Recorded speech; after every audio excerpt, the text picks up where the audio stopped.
Hello friends, स्वागत है आपका मेरे यूट्यूब चैनल में। मैंने आपको परसेंटेज के काफी पार्ट्स पढ़ा चुकी हूँ मैं आपको।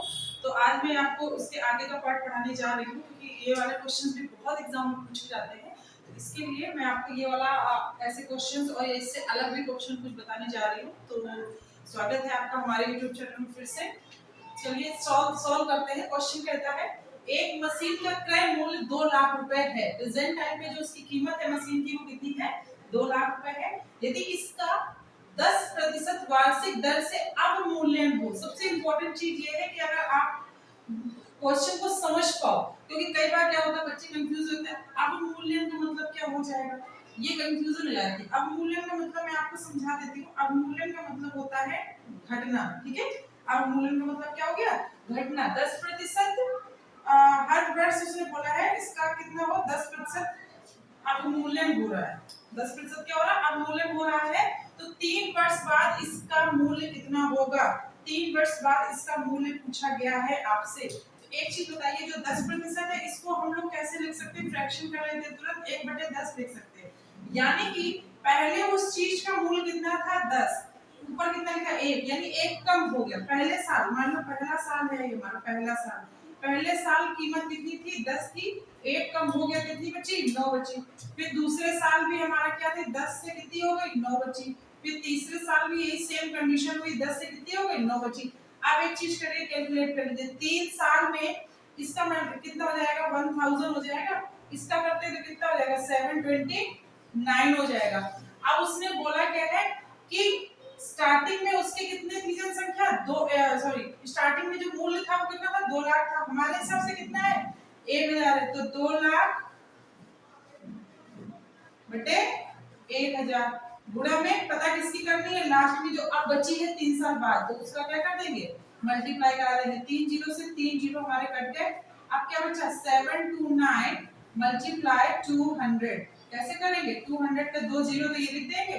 2 9 होता है 18, यानी इंग्लिश में बोले तो 2 9 जा 18, 2 2 जा 4 1 5 और 2 7 जा कितना होता है? 14। तो यानी कि लास्ट में जो वहां मशीन का रेट बचा है 3 साल बाद, उस मशीन का रेट कितना हो गया है? 14,5800, यानी 1,45,800, 1,45,800 रुपीज। ठीक है, कीमत है रुपीज में तो रुपीज डाल देंगे। आया समझ में? चलिए नोट कर लीजिए, साइड में।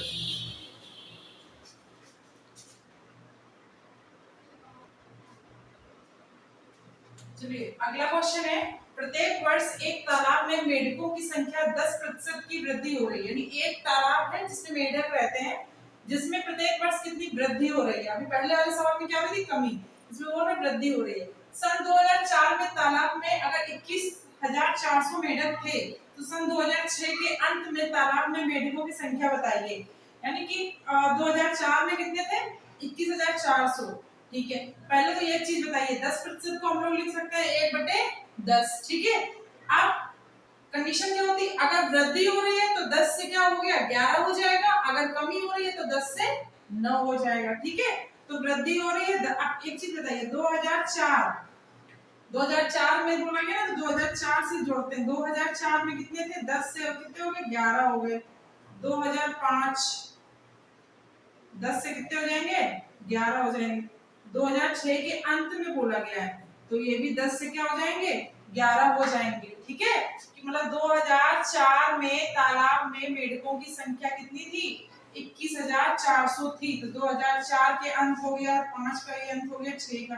अब ये देखिए, ये तीनों का मल्टीप्लाई कराने में आता है 1000, इसका मल्टीप्लाई कराने में आता है 31 13 31। ठीक है, तो उसके हिसाब से कितने थे? 21,400 थे, और हमारे हिसाब से कितने हैं? 1000। अब बोला गया लास्ट में हो जाएंगे, कितने हो जाएंगे? तो इसमें मल्टी जितने का हमारे में है मल्टीप्लाई करा देते हैं। 2 जीरो से 2 जीरो कट गया, हमारा कट गया। अभी क्या बचा? 1 मिनट होल्ड ऑन कीजिए जरा जी। थोड़ा करेक्शन ये है कि यहाँ पे ये 0 1 बहुत ज्यादा, भाई मैं सोचूं कंफ्यूजन का होगी। ठीक है, 3 जीरो, तो 3 जीरो से ये 3 जीरो कट गए। अब बचा क्या? 214 मल्टीप्लाई 1331। अब आप लोग फिर इतने समझदार हो कि ये कैलकुलेशन आप कर सकते हैं। वैसे तो ऑप्शन दिया रहेगा। अब आपको मैं बताती हूँ ऑप्शन क्या क्या दिए हुए हैं। ऑप्शन दिया हुआ है 23540। देखो ऑप्शन में बता देती हूँ 23540। ऑप्शन नंबर बी क्या दिया हुआ है 26894। 26894। ऑप्शन नंबर सी है इसमें 26432। 26432। ऑप्शन नंबर आपका 4 है 298644। 298644। इनमें से कोई नहीं, नन ऑफ दीज। ठीक है। अब आपको बताइए कितना बड़ा कैलकुलेशन करना है, उसके लिए एक चीज बताइए, क्रॉस करिए। इसमें लास्ट में 2 जीरो है, इसको मल्टीप्लाई करने में आपको लगता है 2 जीरो आएगा, नहीं आएगा, तो यानी ये ऑप्शन तो बिल्कुल ही गलत हो गया। ठीक है। ये देखिए 1 4 से कितना होता है 4 होता है। पहला हमारा इकाई का अंक, यानी कि वंश की जगह पे क्या आ रहा है 4 आ रहा है। ऑप्शन में देखिए वंश की जगह कितनी जगह 4 आ रहा है, एक जगह दो जगह, यानी ये भी गलत हो गया आपका। ठीक है। अब एक चीज बताइए, ये हमारा कितना था 21 4, मतलब 4000। 21 4000 था। ये है 26894 है। चलिए थोड़ा सा इसमें बढ़ा के और देख लेते हैं। अगर 1 का पूरे में करते ये हो जाता है, इसके नीचे करके देखो 3 का करते हैं, 3 4 से कितना होता है 12 होता है। तो यानी कि जो भी होगा यहाँ पे ये 4 होगा और 1 2। ठीक है। तो यहाँ कितना होगा 3 होगा, है कुछ नहीं 3 नहीं होगा, अभी एक और आएगा ना यहाँ पे। ठीक है। तो कैलकुलेशन करके मतलब ऐसे आएगा ऑप्शन में, आप एक बार चेकआउट कर लेना। ऑप्शन नंबर आपका तो मेरे हिसाब से डी एकदम सही होना चाहिए। क्वेश्चन नंबर कितना है 143। 143 में अच्छा एक मिनट, इसमें एक ऑप्शन और होना चाहिए था जिसमें नन ऑफ दीज इसमें आंसर आ रहा है, क्योंकि इस वही मैं सोच रही थी, कुछ कंफ्यूजन हो रही है। 143 हाँ देखा लास्ट में 3 4 था 284834। 284834। देखो हमारा ये 3 4 आ रहा था, इसमें भी 3 4 आ रहा है, यानी ऑप्शन नंबर ई आपका सही आंसर होगा। मैं आपको फिर से समझा दे रही हूँ इसको कैसे करना क्या है। देखिए यहाँ तक तो आपको समझ में आ गया होगा। 3 साल देखो 2004 5 6 3 साल है, 3 साल में ही इसमें बढ़ोतरी हुई है। तो 3 बार मैंने क्या कर दिया 10 से 11 10 से 11 10 से 11। 10 का मल्टीप्लाई 3 बार कर दिया, 11 का मल्टीप्लाई भी 3 बार कर दिया, तो इसका ये आ गया इसका ये आ गया। बोला गया हमारी ये नंबर पहले वाला था ना, उसने भी जो पहले वाला दे दिया था उसी के साथ में हमने क्या कर लिया डिवाइड कर दिया, यानी कि 2,14,000 जो नंबर दिया है हम 1000 से डिवाइड कर देंगे। पूछा जिसका है उससे मल्टीप्लाई करा देंगे, तो 3 जीरो से 3 जीरो कट गए। अब हमारी कैलकुलेशन बचती। कैलकुलेशन मैंने कैसे समझाई आपको कि देखिए लास्ट में 2 जीरो आने की तो कोई चांस ही नहीं है, तो हमारा ऑप्शन नंबर ए तो बिल्कुल कट गया। दूसरी बात अब ये देखो इकाई के अंक की जगह पे 4 आएगा, एक का 4 में 1 का 4 पड़ेगी तो कितना होगा 4। तो देखो 4 4 हमारा 3 जगह आपको हमने बता दिया 3 जगह हो गए। चलो इसको कट कर दिया। अब दूसरा देख लो कि हमें क्या करना है, इकाई के एक अंक तक तो हम देख लिया, तो इकाई के एक अंक तक में 3 जगह आ रहा, 3 तो आंसर हो नहीं सकते। तो करना क्या है आपको कि एक अंक और कर लेते। देखो एक का अगर हम पूरे मल्टीप्लाई करेंगे तो ये तो 214 ही आ जाएगा मल्टीप्लाई। अब 3 का करा के देख लो, 3 चौको 12, बस एक ही जगह कराना है खाली। तो देखो 4 का 4 हो जाएगा, 2 1 3 हो जाएगा, क्योंकि अगला जब आएगा तो यहाँ से आएगा ना ऐसे मल्टीप्लाई, ये ऐसे करके। तो 3 1 4 1 4 4 1 4 और 2 1 3, यानी लास्ट में जो 2 डिजिट होंगे वो कितने होंगे 3 4 का होगा। अब देखिए यहाँ 4 4 है, यहाँ 9 4 है, यहाँ 3 4, यानी ऑप्शन नंबर ई आपका, ऑप्शन नंबर ई आपका बिल्कुल सही आंसर है। ठीक है। तो कर लीजिए इस सवाल को, मैंने अपने लेवल पे बहुत अच्छे से समझा दिया। बहुत आसान सवाल है, आप देखते इसको सॉल्व कर लोगे, नोट डाउन कर लो।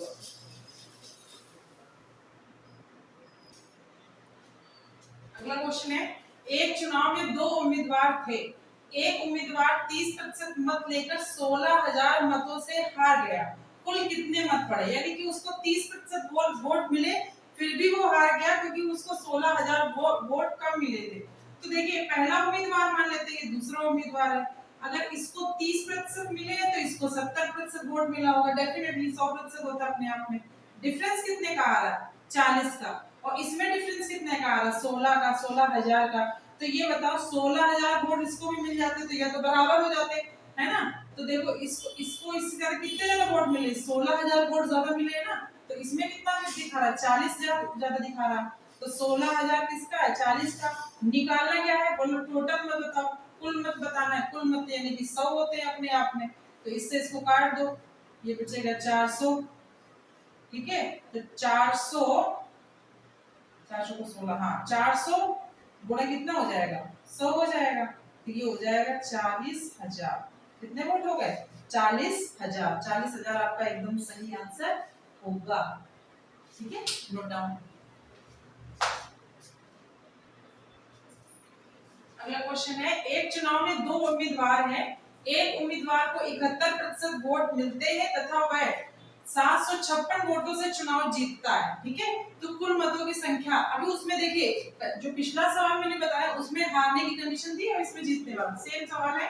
अगर एक कैंडिडेट मतलब आपका है, दूसरा कैंडिडेट है, एक को अगर 71% वोट मिले हैं तो दूसरे को कितने मिले होंगे? डेफिनेटली 29% मिले होंगे। ठीक है, एक को अगर 71% मिला है तो दूसरे को 29% डेफिनेटली मिला होगा। उसने बोला है कि अगर वो 756 वोटों से जीता है तो इन दोनों का भी तो डिफरेंस देख लो कि 71 में अगर हम 29 घटाएंगे तो कितना बचेगा? 6 में 2 गया 42। ठीक है, ये बचेगा, कुछ गलत तो नहीं हो रहा? हाँ ठीक है, तो इसमें डिफरेंस कितने का है? 42% का। ठीक है, तो हमारे हिसाब से कितना है? 756, इसकी वैल्यू है 42 की, गुणा में क्या कर देंगे? 100 कर देंगे। अब इसको काट पीट लो, कट जाता है जल्दी से। तो 2 3 6, 2 7 14, 2 8 16, ये कितना हो जाएगा? 21। और कटेगा, 3 से काट लो, 3 7 21, 3 एकम 3 और 3 दूनी 6, 3 6 18, ये 7 से कट जाएगा, सीधे सीधे 7 एकम 7, 7 8 56, यानी कि 18 गुणे बनेगा 100, तो ये हो जाएगा 1800। टोटल वोट कितने पड़े थे? 1800 वोट पड़े थे। समझ रहे हो?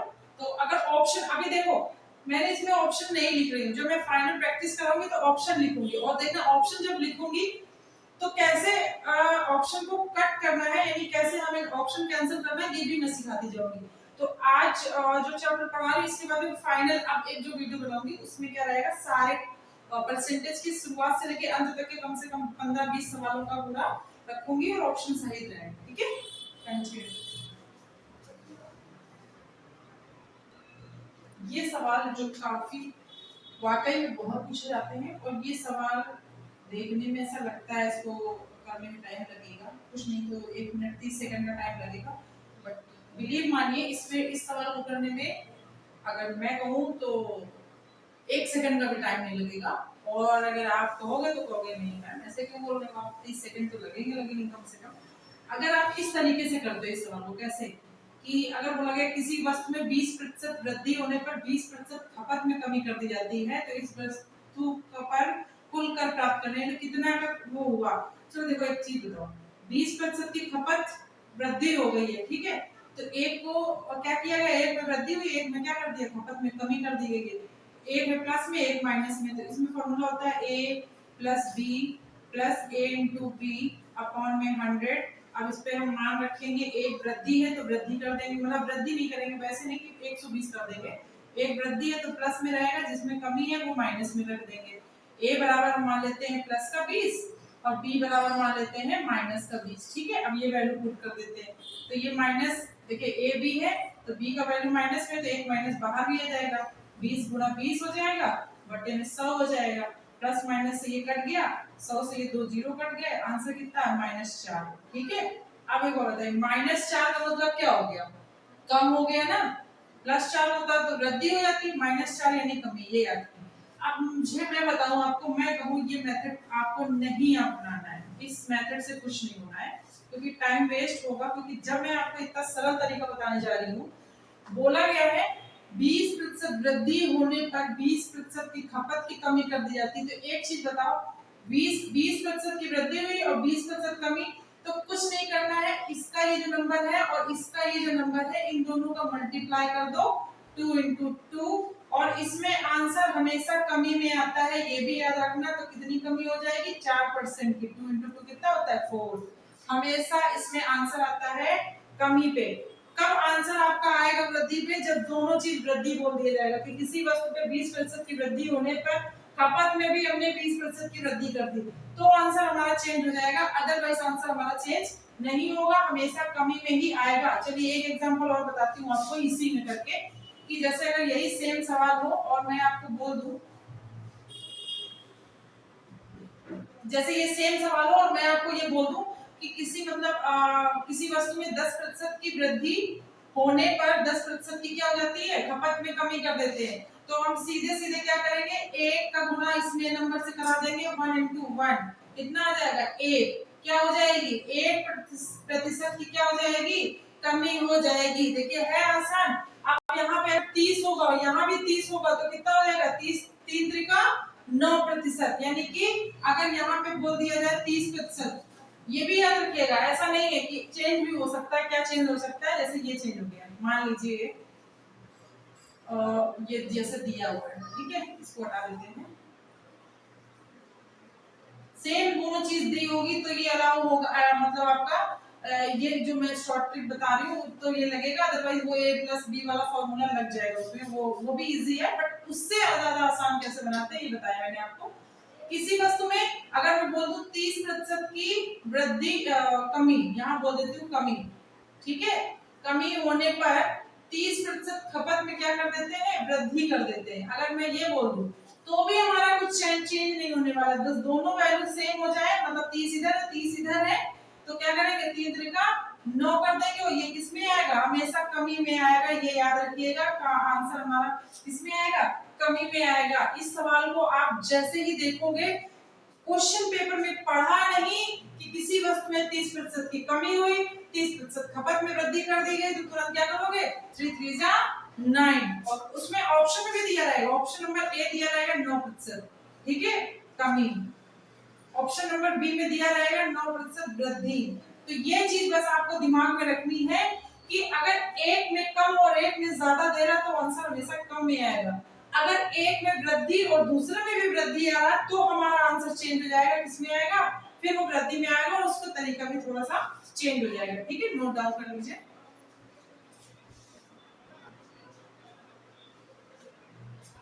तो चलिए आज के लिए इतना ही, 16-17 मिनट की वीडियो बन गई है, क्योंकि वॉच टाइम थोड़ा कम आ रहा है, आप लोग पता नहीं क्यों वीडियो देख नहीं रहे, कुछ समझ नहीं आ रहा। चलिए फिर भी आप लोग जो जितने लोग वीडियो देख रहे हो उसके लिए थैंक यू सो मच, बहुत ज्यादा धन्यवाद है आपका, और इसी तरीके से सपोर्ट बनाए रखिए अपना, और हम लोग अपना काम करते रहेंगे, कंटिन्यूअसली करेंगे। और जो नए लोग जुड़ गए हैं उनका most most most most welcome है हमारे यूट्यूब चैनल में, और जो पुराने लोग हैं उनका तहे दिल से स्वागत और धन्यवाद भी है, थैंक यू। और आप लोग इसी तरह हमारा हम लोग सहयोग करते रहिए।